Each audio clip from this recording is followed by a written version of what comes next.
I know this, you know this, the community knows this, the whole world knows this. The anime community is full of weirdos.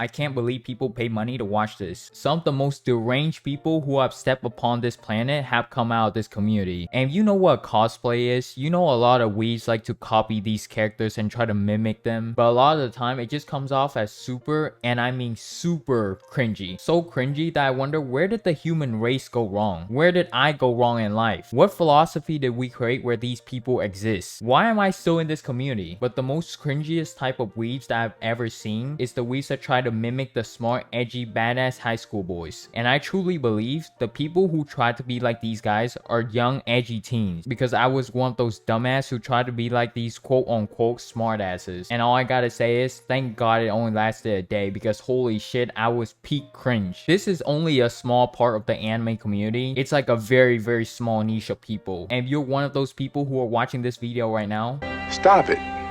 Get some help. I really hope people who watches these shows understand that these guys who are quote-unquote geniuses are really not. If a person is actually smart, they wouldn't be as cool as these guys, and they wouldn't look as cool either. They probably would look something like this. And they're not gonna take the chance of getting a perfect 50% shitty score. They're going to most likely not even be in the system itself, because they have already started something on their own while making connections to different ways rather than school. Or they're gonna get the best possible score. If you actually understand psychology a little bit, Anna Koji isn't some super mega genius. If you're on a 14-year-old edgy teen discovering psychology for the first time ever in your life, you can easily figure out that most of his tactics can be seen through by an average person, and a dumb person if it takes long enough. There are legit tutorials out there on how to be like this guy, and these videos, people are breaking down how Anna Koji works and how he can use psychology to manipulate people. And there are other people out there who are dissecting the intelligence of a smart character as well. Guys, if you actually want to understand advanced level of psychology, just go watch Jordan Peterson's playlist. He understands and explains advanced level manipulating tactics better than how Anna Koji uses it. Like how you need to look a certain way, target a certain person, you need to give the other person a false sense of confidence and trust. Acting like Anna Koji or any of these other smart characters is just weird, and you're gonna come off as some cringe weirdo. You're not smart by doing that. Personally, in my opinion, if you want to test your intelligence, be smart, and face some challenges in your life, don't be like one of these anime characters and think about random history subjects or doing basic human psychology experiment. Do some quantum physics, advanced algorithm, advanced math equations. Try writing your own philosophy in life, then use that philosophy to argue against intelligent people. Build a business. There's a reason why these characters aren't real, because they're not meant to be real or emulated after. They're just put there for entertainment purposes. I just find it kind of sad how there are young weebs out there who are going through a phase in their life and carving parts of who they are to try to be like these characters. Guys, being lazy, staying inside most of the time like Hotaru is not intelligent or cool. In fact, you will probably have no friends and you won't be around cute girls. Acting like these guys will drive you into loneliness, or acting like any of these smart guys will drive you into loneliness. Nobody is going to chase or want to hang around you while you're acting like these guys. It will be the opposite. Everyone will want to stay away from you because the energy you're giving off, it's boring and weird. I don't care how different you might think you are from a normal person. If you want to live an actual good life with good structure, your ass better get out there and work for it. I don't give a shit what gender you are or how gifted you are. You gotta wake up and put in some effort. And sure, some people have it way easier than others. If you're a 10 out of 10 chick, the bar is very, very low, but you still need to put in some effort. For people to actually want to hang around you, you need to offer something, whether you're interesting to talk to, you're good at something, you're batshit crazy, you do a bunch of crazy fun shit, you'll build a community around yourself, wherever it is, you gotta put in some effort. And you have to get out there. It's like the only choice. This is how, you know, these type of young weebs don't have a father figure or anyone around them that they can look up to. They want to be like these guys. And I don't have a problem with people doing and acting however they want. Plus, when you're stupid, young, and weird like me, I completely understand why a person would act a certain way or would try to copy these characters, because they're cool. They're literally designed to be cool. But in real life, they just come off as creepy and weird. Dude, I mean, just imagine yourself having a straight face like Anna Koji and having to walk around and looking at people's face. It will be so weird. And a lot of the time, the setting, the way that the other characters' personality are, the timing of everything, sets the characters up to look smart. If you try to emulate any of these cool anime characters, this is what you think you look like, and this is what you actually look like in reality. You should try to be yourself rather than some anime character. I think being a confident version of yourself is very important rather than trying to be someone that you're not. It allows you to find people that would actually get along well with you. It allows you to not hide anything, and there's literally, I mean literally, millions of things better that you can be doing than trying to act like some small anime character. You could be beating your meat, you can go outside and touch some grass, you can stack your bread up, you can work on a skill, you could build relationships. I mean, how can you get to the point in your life where you actually want to study on how to be like one of these dudes? I get it, they're cool, but the characters who are in these shows are just entertainment at the end of the day. If you want to be smart, the perfect character to emulate is Senku. He loves science and math, he builds a bunch of things like bomb, glasses, electricity, weapons, and most importantly, Coca-Cola. Don't be like these dudes. They're only using like basic critical thinking skills and like basic psychology skills. You know, I don't recommend anyone emulating or copying an anime character, but if you really want to emulate an anime character, you should emulate a good father. Someone who's a little weird but works an honest job. Someone who stands by their integrity and doesn't lie. Someone who cares for their kids and is always there when their kids need them. Someone who isn't talented or a genius person but wakes up every day and does the right thing even if it's hard for them to do. If you look at philosophy or any form of religion, literally all the tests of being a good human being, a good person, is doing the things that you don't like doing when you least want to do it. And I ain't gonna sit here and play the moral high ground guy. I'm pretty fucked myself. I have a lot of embarrassing moments, a lot of mistakes are made, and I got a lot of issues. But you should aim to emulate a good, humble person who cares about their family, not some wannabe cool smart ass. If you aim to be a good person with good virtue, eventually you're gonna hit that point later on in your life. In a way, the anime community as a whole is no different from how people view celebrities or idols. Weebs like to cosplay and emulate these cool characters or super cute idols, but they don't give a shit about actual good people. Characters who doesn't give a shit about people's opinion and trying to find fulfillment in their life, whether it's through family, life experiences, or life achievements. But you know, there's nothing wrong with liking these characters and wanting to emulate them. Shit, if I get to have one of these characters' power or lifestyle where I'm a super popular dude who's good at something and gets all the girls, fuck y'all, take it. But like I said again, I think everyone should try to be themselves and have good core values to bring to the world, rather than trying to legit study a character and emulate them in every single way. There's nothing wrong with cosplaying as one of these characters, but putting the time of your day just to study a character or be like them is kind of crazy to me. I mean, there's literally so many better things that you could be doing with your time. And this is coming from me. I'm pretty lonely. I don't hate or blame people for liking these characters or cosplaying as them. They are cool, but you have to understand you're not these characters. You're not built like them. You don't come from the same background as them. Your height is probably different from them. Your face is different from them. That's why I say you shouldn't honestly copy anybody, because you are not that person. So just be yourself, and you pay attention to the characteristics of the cool anime characters. They're usually very shitty. Whether it's them not giving a fuck about their family, using people around them to get what they want and not giving a shit about them at all, or overall just being a trash human being. But on the other hand, who want to cosplay as one of these good boring guys? Literally no one. Anybody can do and enjoy wherever they want and whatever steps they want to take in life. And I genuinely hope everyone finds whatever makes them happy in life, as long as it doesn't hurt anybody, of course. You know what? If selling drugs makes you happy, go for it. Just don't get me attached to your problems. I'm good. But if your end goal is to be smart, emulating characters who only use basic psychology or basic history lessons to be smart is not really a smart thing to do.